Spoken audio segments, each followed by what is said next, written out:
Welcome to Just Liberty, where justice and liberty meet. I'm Alan Reinach, Executive Director of the Church State Council, and I'm here with my co-host Bettina Krause, editor of Liberty Magazine. What we're trying to do is recover religious liberty from the political extremes.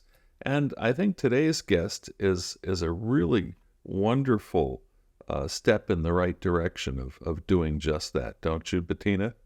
Absolutely, because he really is an expert on what it means to be faithfully engaged in the civic space, and that really is a pressing issue for American Christians today. I know it's one that Liberty Magazine is focused on, especially this year, election year, because we are seeing people really grappling with what it means to be both politically engaged and to be spiritually faithful. It's not an easy tightrope to walk. No, it's not. Our guest today is been devoting many years to helping Christians walk that tightrope. So let's get right to it. Well, we're happy to welcome to Just Liberty today Pastor Chris Butler, who I know is a very brave man because he ran for Congress. And that takes quite a bit of bravery to do that. He is a lead pastor of the Chicago Embassy Church Network, co-founder of the AND campaign, something we'll learn more about, a national organization that educates and organizes Christians for civic engagement, and also co-author of the excellent book Compassion and Conviction, a guide for faithful civic engagement. So, Chris, welcome to Just Liberty. Thank you so much for having me. I'm excited. Well, you know, this is a really important topic. Christians are being urged to get involved in politics and by various, left, right, and center. And there's a lot of confusion about how, as Christians, we ought to relate to political life. And, some say, no, it's all dirty and we should stay away from it. And others, you know the gamut. So where do we start? Opportunities for Christians. How do we begin to think about our involvement with politics? Yeah, I think that one of the deficits that we experience is that there are not enough voices in our politics that really represent what I would call the unique sort of socio-political point of view of the Christian, right? Because that gets into the question of how do we bring the compassion that is alive in our hearts because of our faith. How do we bring that to bear on our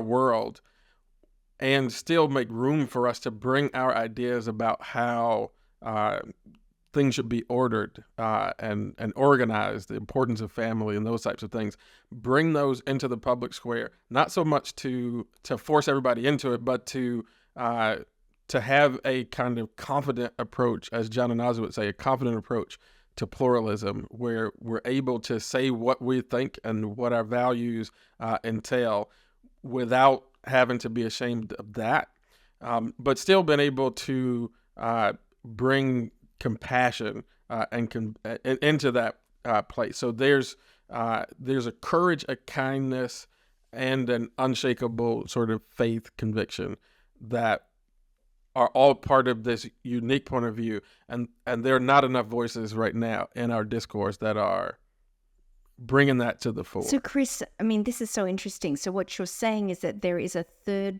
point of view. There's almost a third party in our political system, the Christian party or the Christian perspective. But the reality is that we are stuck with a two-party political system. And so all of the issues are discussed through the framework of either a Republican or a Democratic approach. I mean, from economics through to social issues. how does a Christian bring that unique voice? I mean, does a Christian have to necessarily then stand outside those two particular frameworks?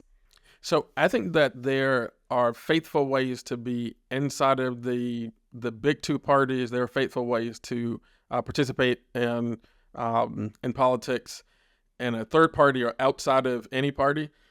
It's also really important for Christians to note that there are ways to impact civics and public life that are not electoral in nature, right? And a lot of that has sort of been reduced out of this. The most important thing is that we are, I think that we are like Christians first.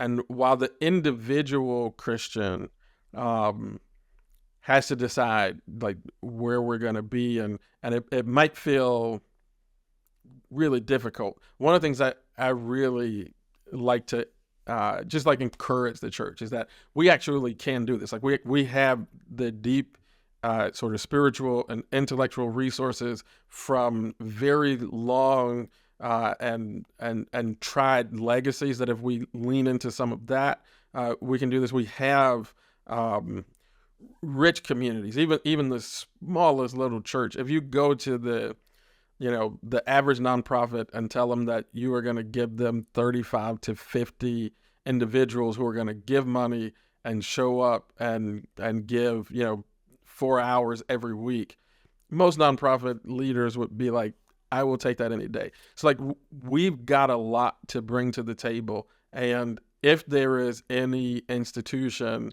that can really drive meaningful change in our discourse and public life, I think it is the church. So I'm always trying to encourage us to be, just to be lifted up. I'm very bullish about the church, and I know not everybody is, but I am. So I'm very intrigued by this notion of the "and" campaign. And, my mom would say it's not either or, it's both and. And I'm wondering if that's kind of where you're going with calling it the "and" campaign. Yeah, for sure. It's even the "and" campaign is shorthand for the campaign for compassion and conviction, and it is this idea that Christians can step into the public space and bring to bear both the compassion and conviction of Jesus.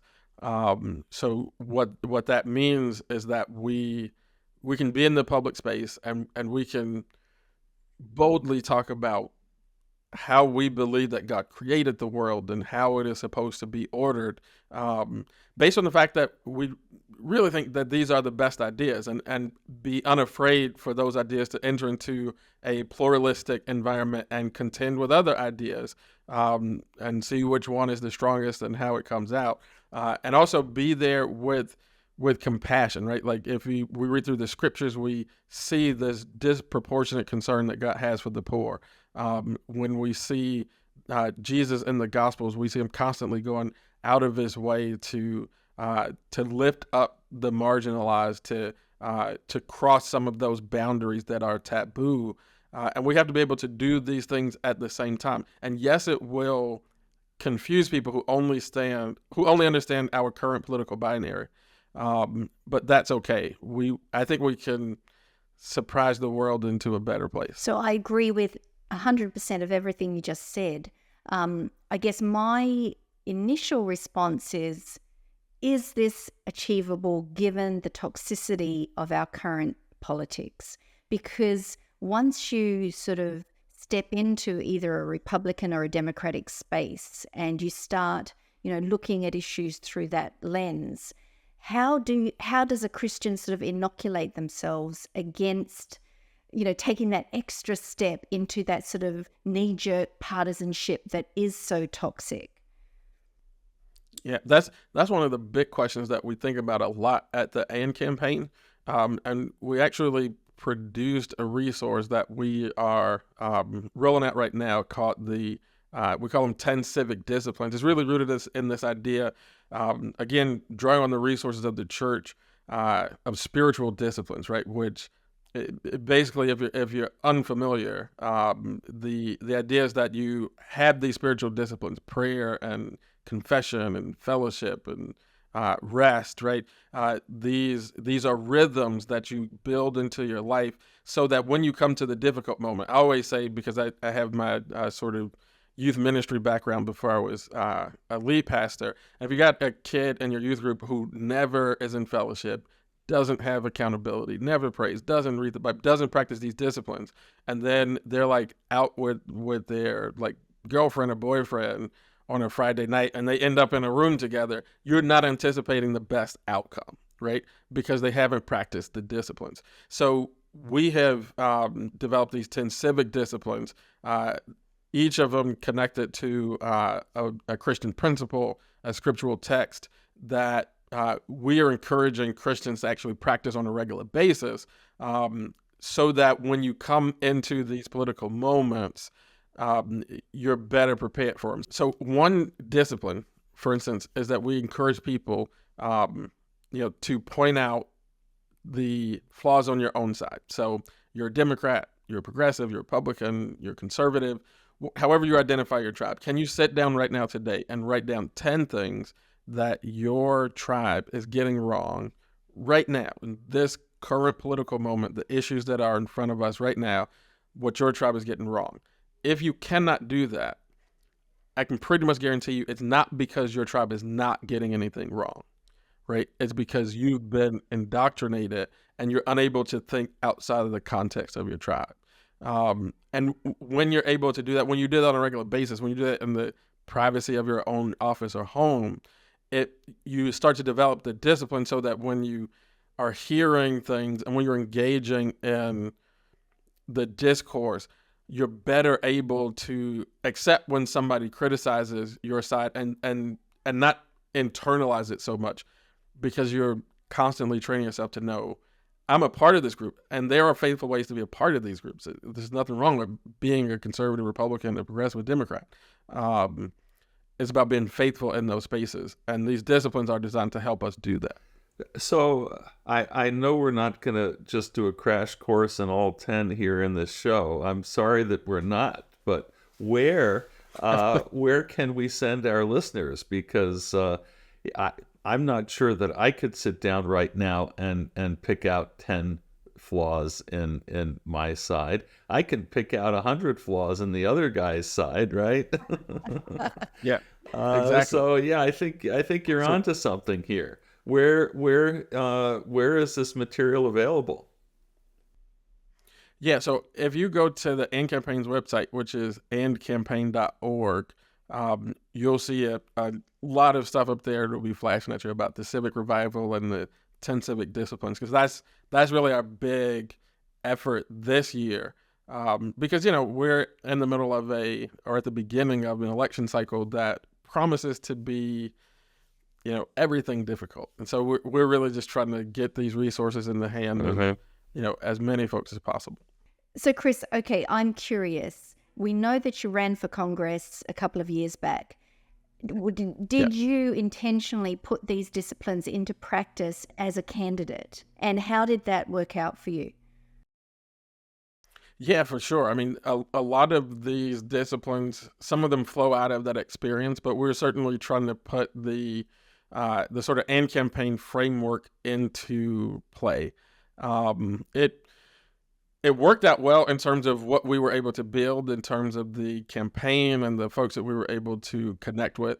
The experiment changed. Honestly, we got into the race.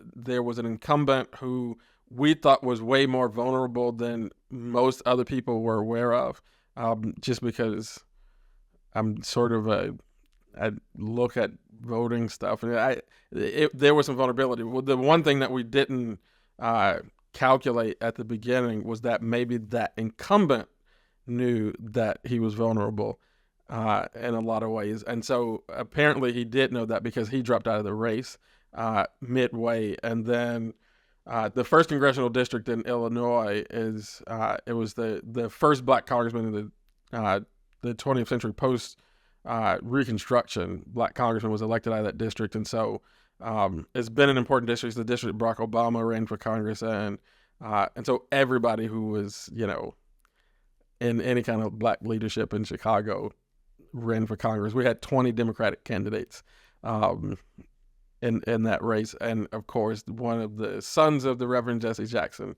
won the seat. But we were able to put these things into practice in the campaign. And even in the middle of 20 candidates, we finished ahead of a lot of people who had a lot of more money than we did. We came in fourth out of the 20 candidates. And all the folks who finished in front of us were either current elected officials or the son of the Reverend Jesse Jackson, which, he won the race. And that's just the nature of our politics.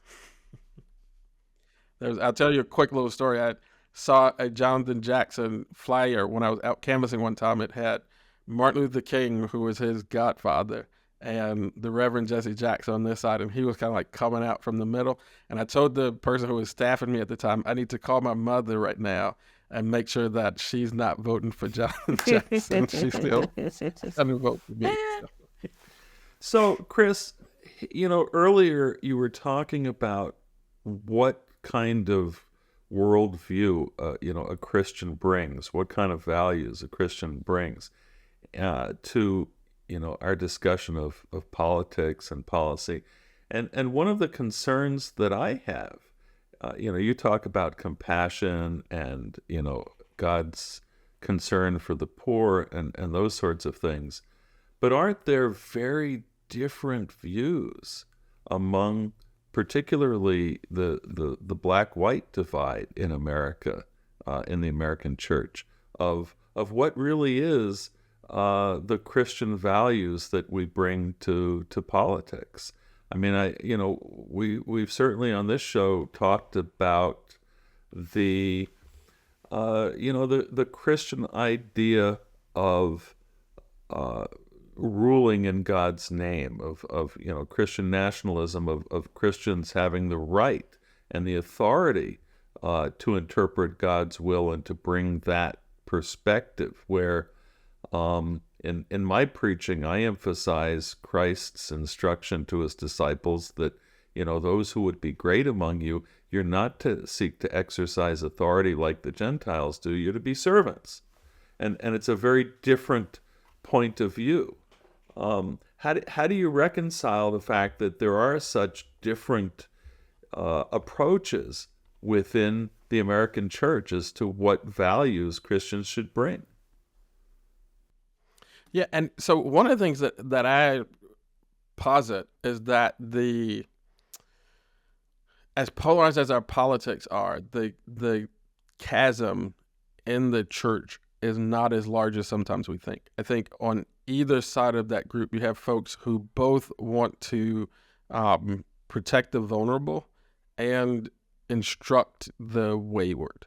I think the tension is, to what extent do we use the law to protect the vulnerable, and to what extent do we use the law to instruct the wayward? And where some folks would be more inclined to use the law to get people to live the right way, do the right things. And, on the other side, you have folks who are like, let's actually use our preaching, our cultural influence, and to get folks to do the right thing.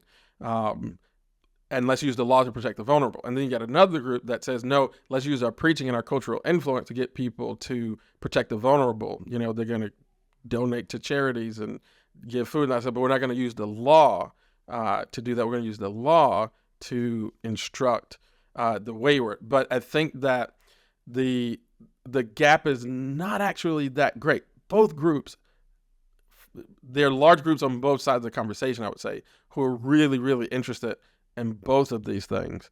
And one of the things that I hate is how our politics, like American politics, seeps into the church and makes it impossible for us to create spaces for those two groups who I think are much closer than they think they are to actually enter into conversation.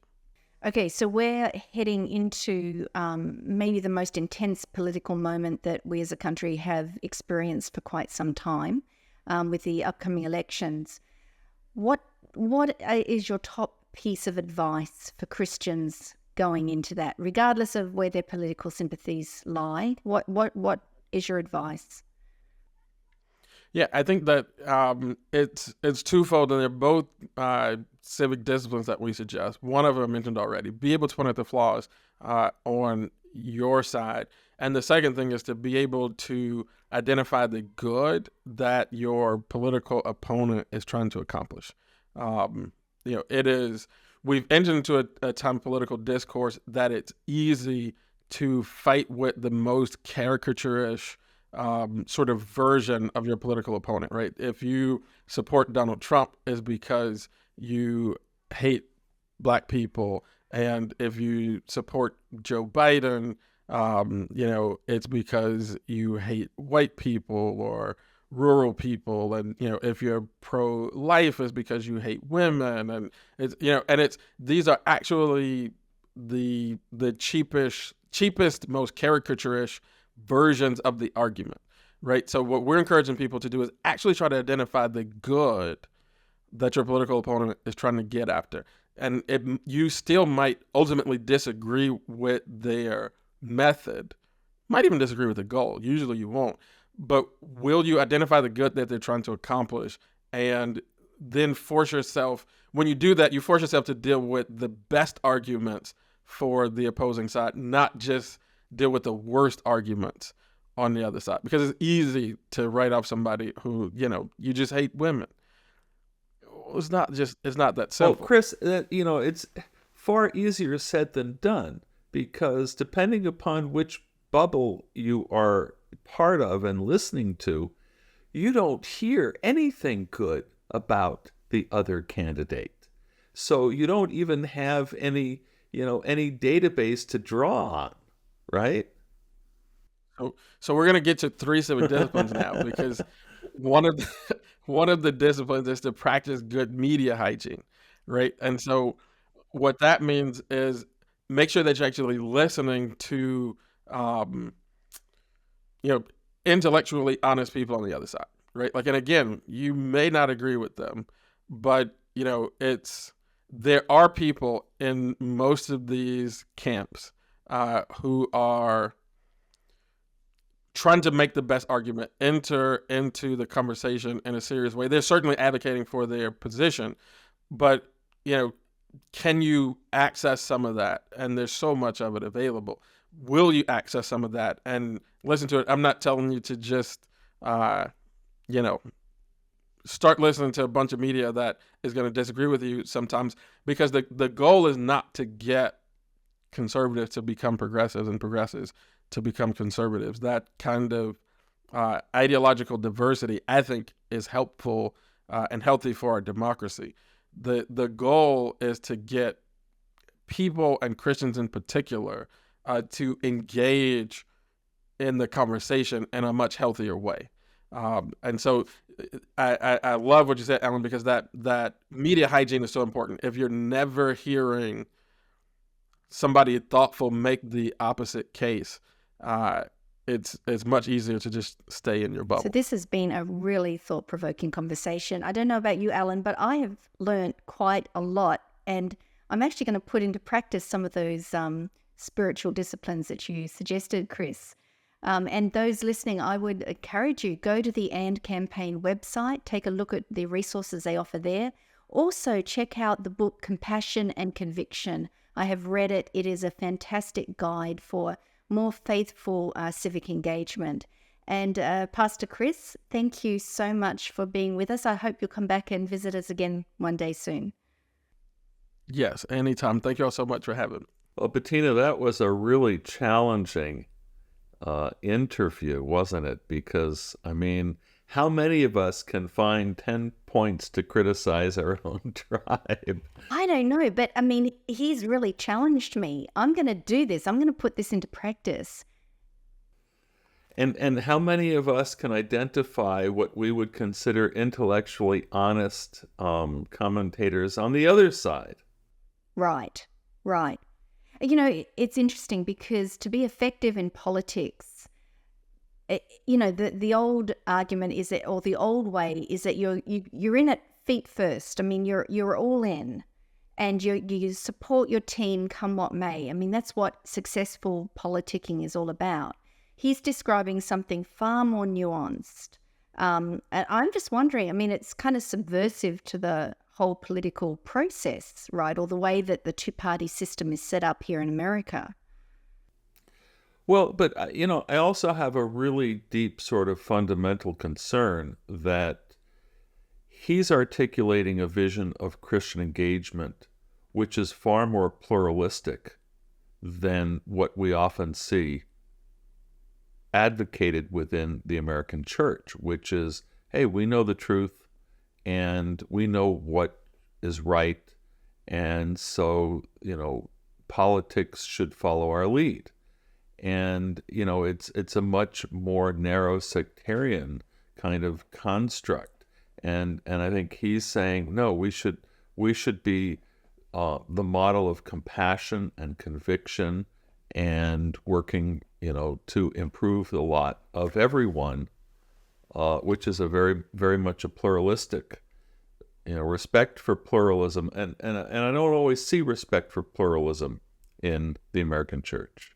Well, it's difficult because you're talking about two very different animals. You're talking about politics, which operates on compromise, which only functions when there is sort of compromise and interplay between different people and give and take of power. And I mean, that's how our political system works.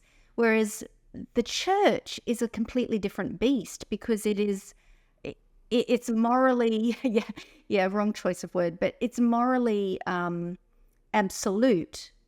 There is no compromise.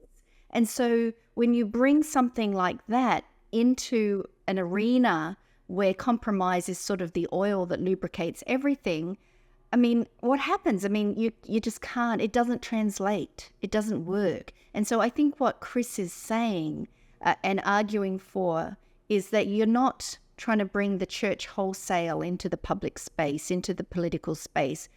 You're coming there as an individual, representing your own beliefs. You're not, I mean, the church itself cannot be an arbiter or a power broker in the political space.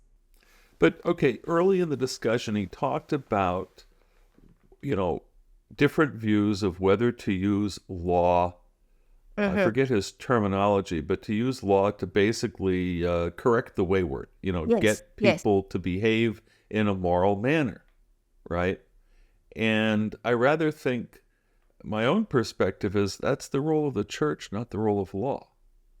Absolutely. And that there really is much more of a divide about that issue than he was prepared to acknowledge.